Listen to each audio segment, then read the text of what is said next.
छत्रपती शिवाजी महाराज व सर्व महामानवांना आणि महापुरुषांना मी वंदन करतो। कार्यक्रमाचे अध्यक्ष गंगाधर सावकार सूर्यवंशी, आशाताई शिंदे, अनुजाताई शिंदे, विठ्ठल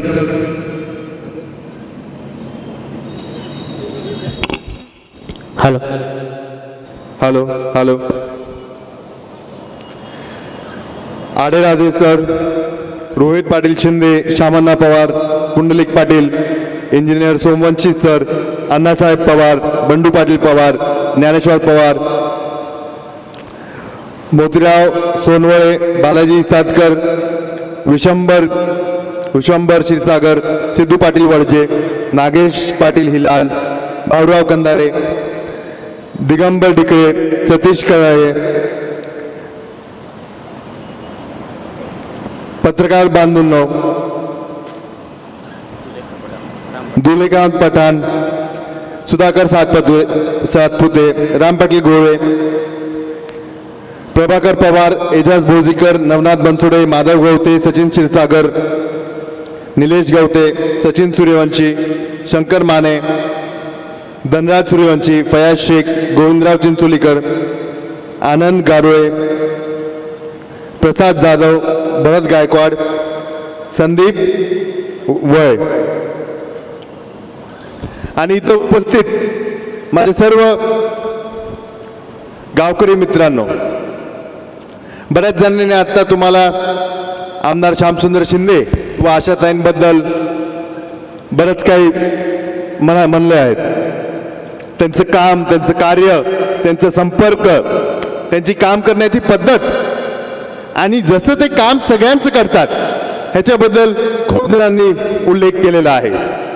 शिंदे साहेब कोणाचंही काम करतात, कोणत्याही व्यक्तीचं करतात, त्यांना दुसऱ्या नेत्यांसारखं भेटायला अवघड नाही।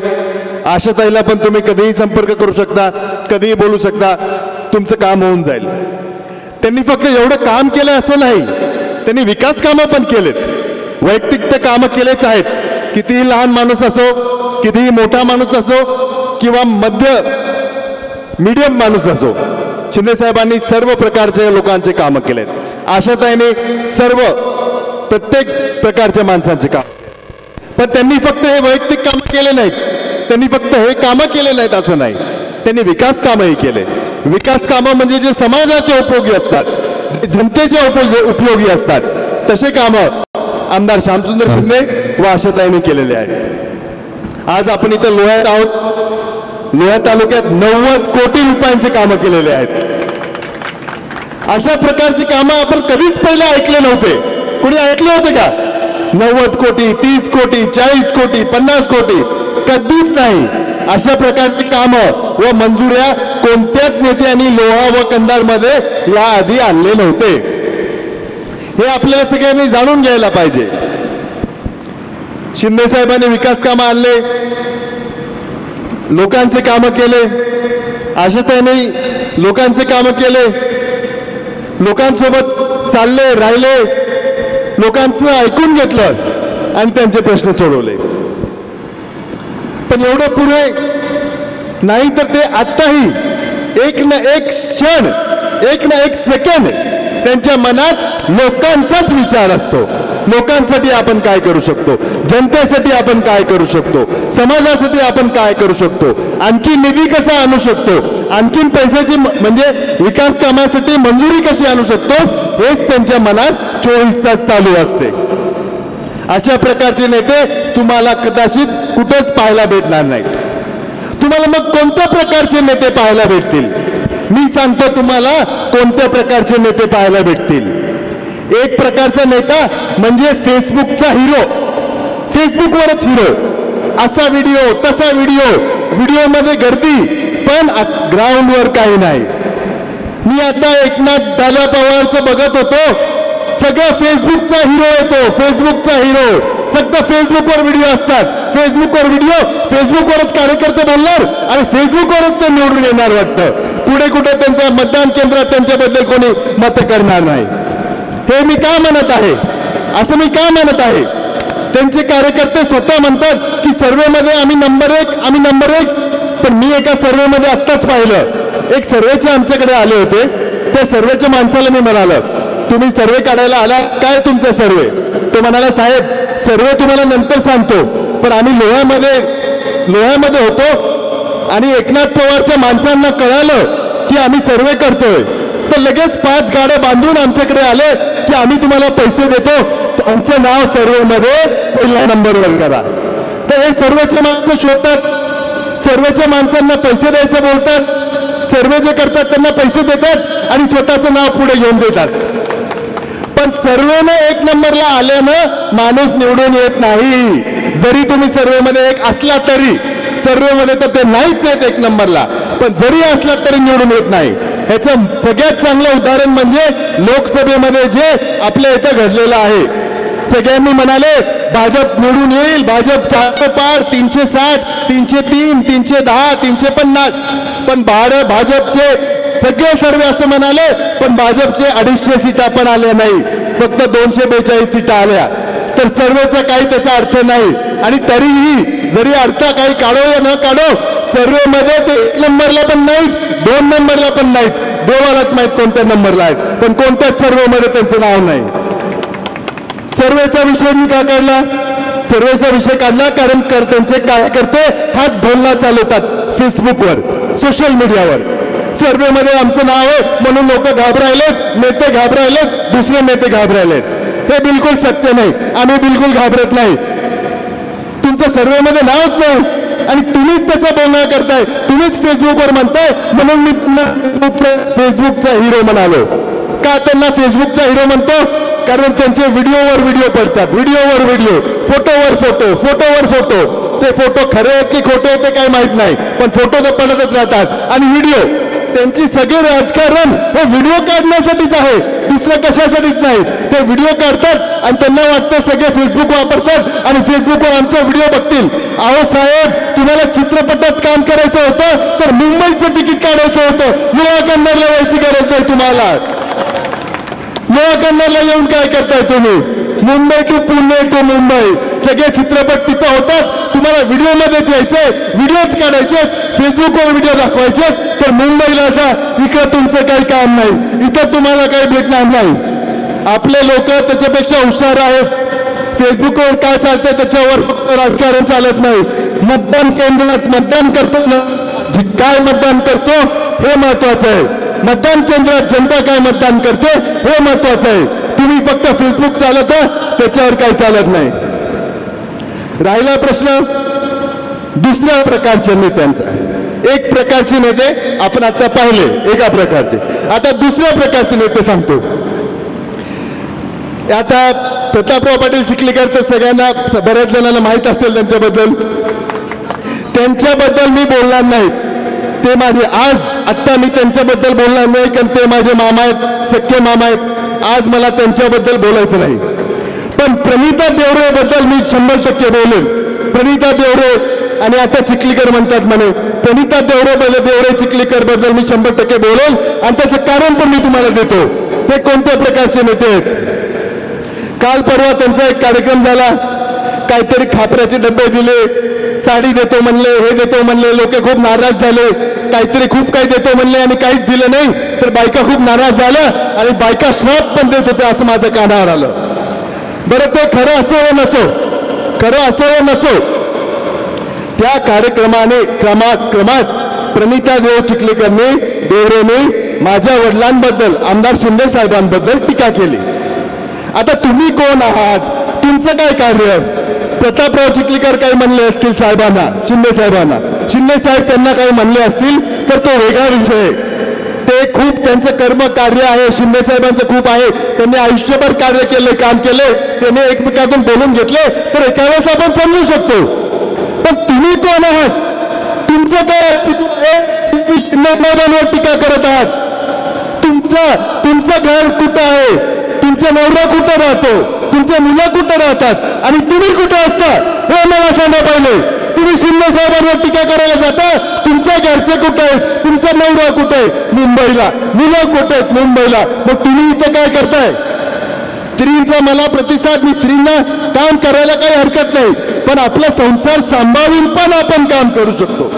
स्त्री शिंदेंनी काम केलं तर काहीच हरकत नाही. आशाताई शिंदे बघा किती उत्तम काम करतायत. तुम्ही पण काम करू शकता, पण संसार सांभाळून करू शकता. मला बिलकुल हा विषय काढायचा नव्हता, हा विषय काढायची इच्छा पण नाही.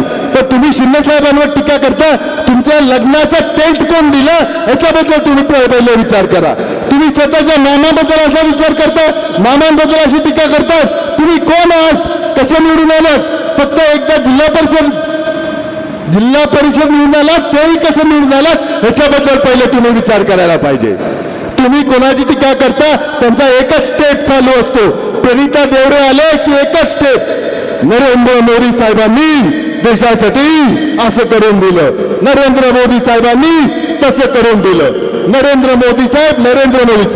अरे नरेंद्र मोदी साहेब पंतप्रधान आहात, ठीक आहे त्यांचं नाव घेतलं तर, पण प्रत्येक वेळी तुम्ही त्यांचाच उल्लेख करता.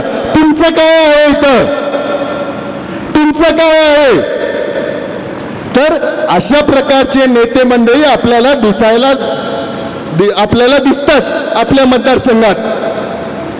दोन्ही प्रकारचे मी सांगितले, पण आमदार शिंदे साहेब, आशाताई शिंदे अशा प्रकारचे बिलकुल नाही. त्यांचं ग्राउंडवर काम आहे, त्यांचं ग्राउंडवर कार्य आहे, त्यांचे विकास कामं आहेत, ते जनतेत मिसळून राहतात. दुसऱ्या नेत्यांचे तुम्हाला मीटिंग भेटणार नाहीत, पण आशाताईची कधीही मीटिंग भेटेल. विकास कामं पण भरपूर आहेत. आता आम्ही विकास कामं एवढं बोलतो, पण ते अजून म्हणायची गरजच आहे, कारण एवढे विकास काम खरंच केलेले आहेत की याच्या आधी कोणीच केलेले नव्हते. 10 कोटी असो, 50 कोटी असो, 90 कोटी असो, किंवा कंधारमध्ये जे आता रुग्णालय केलंय 35-40 कोटीचं, त्या दिवशी 40 कोटीची कामं जे केलेत शिंदे साहेबाशिवाय आतापर्यंत इतिहासात 75 वर्षात कोणीच केलेले नाहीत. या प्रकारचे काम आहेत शिंदे साहेबांचे. आणि या सगळ्या गोष्टींचा आपण विचार करायला पाहिजे, खरंच विचार करायला पाहिजे. आपल्याला कोणतं नेतृत्व पाहिजे, कोणत्या प्रकारचे नेते पाहिजेत जे आपलं काम करतात, सामान्य जनतेचं काम करतात, विकासाचं काम करतात, समाजाचं काम करतात, आपल्याला मिळून मिसळून राहतात, आपल्याला बोलतात, आपल्याला विचारतात. का दुसऱ्या कोणत्या प्रकारचा नेता पाहिजे जे वेळ देत नाहीत, जे हिरो सारखे स्टायलिंग करतात, जे फक्त फेसबुकवर व्हिडिओ काढतात, असे नेते पाहिजेत. या सगळ्या गोष्टींचा माझ्या मित्रांनो तुम्ही सगळ्यांनी गंभीर पद्धतीने विचार करायला पाहिजे. हे आपलं आणि तुमचं आणि आमचं भविष्य ठरवेल, आणि हे भविष्य महत्वाचं आहे. जनता जनार्दनच्या हातात, तुमच्या हातात. तुम्ही जेव्हा गावात जाल नक्कीच 10 माणसांना सांगा, 50 माणसांना सांगा का आम्हाला या पद्धतीचं नेतृत्व पाहिजे, आशाताई शिंदेसारखं नेतृत्व पाहिजे. हे जे काम करतात त्यांची जी काम करण्याची पद्धत आहे आम्ही मागच्या 50 वर्षात 75 वर्षात कुठंच पाहिलेले नाही. हे का झालं ह्याचं मी कारण देऊ शकत नाही. आम्ही एक वेगळ्या विचाराने राजकारणात उतरलो, समाजसेवा करायला सुरू केली, म्हणून एखाद्या वेळेस झालेले आहेत. काही मुरलेले राजकारण आहेत, काहींना दुसरीकडे नाकारलेलं म्हणून इथं आलेले आहेत, आणि बाकींचं सामान्य जनतेकडे काही लक्ष नाही. आम्ही ज्या भावनांनी उतरलो राजकारणात, समाजकारणात, ही भावनाच माझ्या मते सगळ्यात महत्वाची आहे. ही जी भावना आम्ही घेऊन येतो की मनातून कशी मदत होईल, खरोखर कशी मदत होईल, खरोखर आपल्या हातून सेवा कशी घडेल, ह्याचा आमच्या मनात 24 तास विचार चालू असतो. जेव्हा आपण असा विचार ठेवतो की सेवा कशी घडेल, 24 तास कशी घडेल, तेव्हा आपल्याला देव देतो आणि देवाची कृपा आपल्याला लाभते. याच पद्धतीनं आशाताई शिंदे साहेब तुमच्यासाठी काम करत राहील. पुढचे 5 वर्ष, 10 वर्ष, जेवढे वर्ष तुम्ही ठरवाल तेवढे वर्ष आम्ही तुमची सेवा करू आणि याच पद्धतीनं काम करत राहू.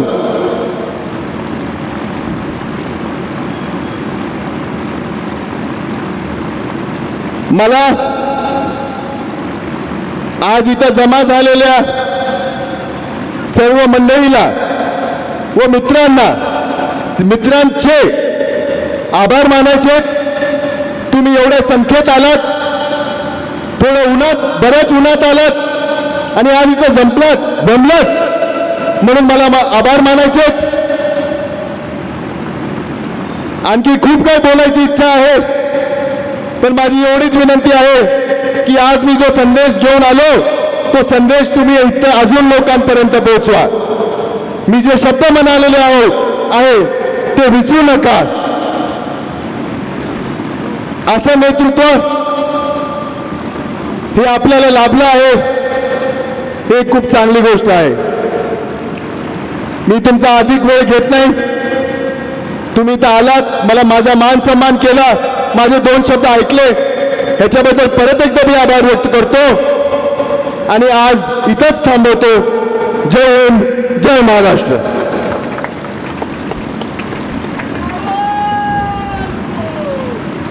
धन्यवाद दादा.